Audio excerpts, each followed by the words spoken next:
Здравствуйте! Вы смотрите «Актуальное интервью» в студии Валерия Наумова.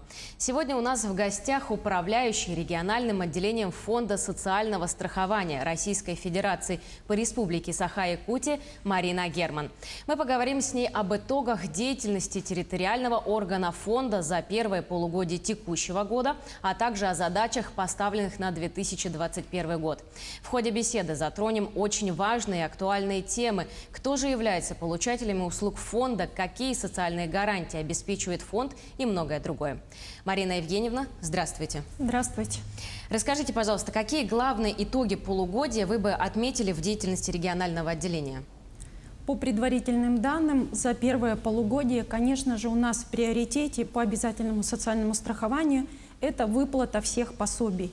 На сегодняшний день мы можем констатировать, что расходы превышают наши доходы, мы получаем дотации, и в том числе по временной нетрудоспособности. Это связано с нашей пандемией, то, что проходит уже второй год. И, конечно же, уровень заболеваемости, он высок. Поэтому расходы на временную нетрудоспособность у нас высоки. Ну, а что касается других видов пособий, они в текущем порядке обеспечиваются стабильно. И это происходит как и на уровне прошлого года. А насколько остро сейчас стоят вопросы производственного травматизма и какую работу ведет фонд в части охраны труда? Поскольку фонд социального страхования является основным страховщиком застрахованных граждан, то есть работающих по трудовому договору, конечно же, для нас вопрос охраны труда является первоочередной задачей, и это стоит у нас в приоритете.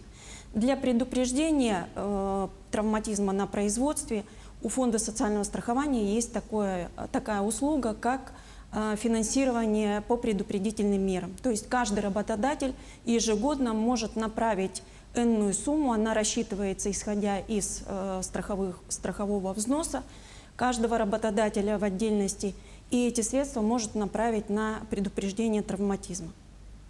А многие затрудняются при оформлении больничного. Документ по-прежнему выдается на руки или оформляется электронно? В данном случае работа ведется уже с 2017 года. Мы для себя определили в приоритетном порядке при переходе на цифровизацию приоритет – это электронный формат прежде всего. И вот на протяжении уже более 4 лет мы достигли той цели, когда подходим к 80% оформлению листков нетрудоспособности в электронном виде. С 1 января 2022 года электронный листок нетрудоспособности уже будет 100% без использования бумажного бланка. Расскажите, все ли льготники обеспечены необходимыми средствами ухода, протезами и другими техническими средствами реабилитации? В данном случае весь процесс осуществляется в соответствии с 44-м федеральным законом, то есть при получении ассигнований региональное отделение проводит закупки на технические средства реабилитации в соответствии с индивидуальной программой реабилитации самого гражданина. То есть какие средства прописаны, то мы и закупаем. На сегодняшний день в порядке обеспечения сбоев нет, но некоторые закупки не состоятся.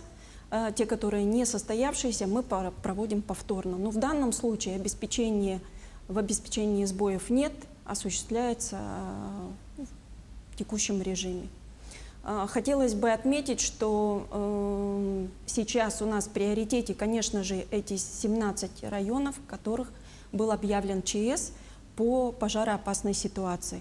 Здесь мы ведем контроль постоянный как по обеспечению средствами реабилитации, так и по получению пособий. В получении пособий выплат никаких сбоев нет, а вот по обеспечению техническими средствами реабилитации, например, пострадавших села Бескюэль, конечно же, здесь мы уже в индивидуальном порядке решаем вопрос.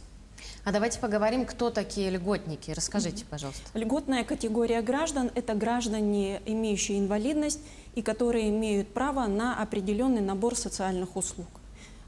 Поэтому в данном случае это определено федеральным законом, и эти граждане находятся и состоят в регистре пенсионного фонда. Это федеральный регистр, федеральный список, и на основании этого мы осуществляем работу. А как происходит информатизация социальной сферы? Для нас, конечно же, приоритет, как я уже говорила выше, это переход на цифровизацию. Все свои сервисы Фонд социального страхования осуществляет сейчас в электронном виде, старается осуществлять. И прежде всего это получатели государственных услуг. Мы можем сказать, что в прошлом году, когда перешли на прямые выплаты, все получатели наших пособий могут уже через личный кабинет отследить порядок назначения, порядок выплаты и зачисления всех пособий на карту либо банковскую, либо карту МИР. Это что касается получателей пособий. Если говорим о пользователях, социальный навигатор, есть такой уже сервис, он введен в опытную эксплуатацию. Конечно же, здесь тестирование ежемесячное, выявляются ошибки, дорабатываются, социально значимые объекты выносятся, поэтому все в процессе. А как быстро происходит начисление средств? Начисление пособий осуществляется в соответствии с установленными сроками. Если работодатель все сведения подал правильно, то, значит, в течение 10 дней получатель того или иного пособия, например, по временной нетрудоспособности, через 10 дней получит это пособие на свою банковскую карту. Определенными сроками и условиями у нас является выплата пособий по ежемесячные пособия до 1,5 лет. Здесь особый контроль, и те мамы, которые получают ежемесячно, например, определенно 2 числа, то они так и будут получать до 1,5 лет 2 числа пособия. А если говорить о полезных сервисах фонда, таких как социальный навигатор и тому подобных, будут ли они дальше развиваться и совершенствоваться? Электронные сервисы совершенствуются. Я уже несколько слов сказала о социальном навигаторе. Пользователи – это все пользователи, которые получают те или иные выплаты из Фонда социального страхования. Другие сервисы – это электронный родовой сертификат, который сейчас также с 1 июля является обязательным, и медицинские учреждения оформляют его только в электронном виде. То есть мамочка уже не несет талон номер 2, когда будет, да, в родильном отделении рожать.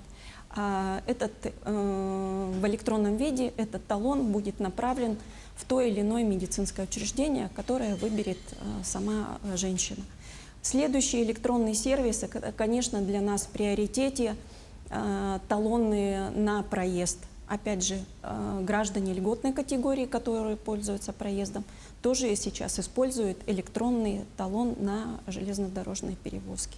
Ну, то есть Фонд социального страхования идет в ногу со временем, и цифровизация, конечно же, осуществляется по всем нашим услугам.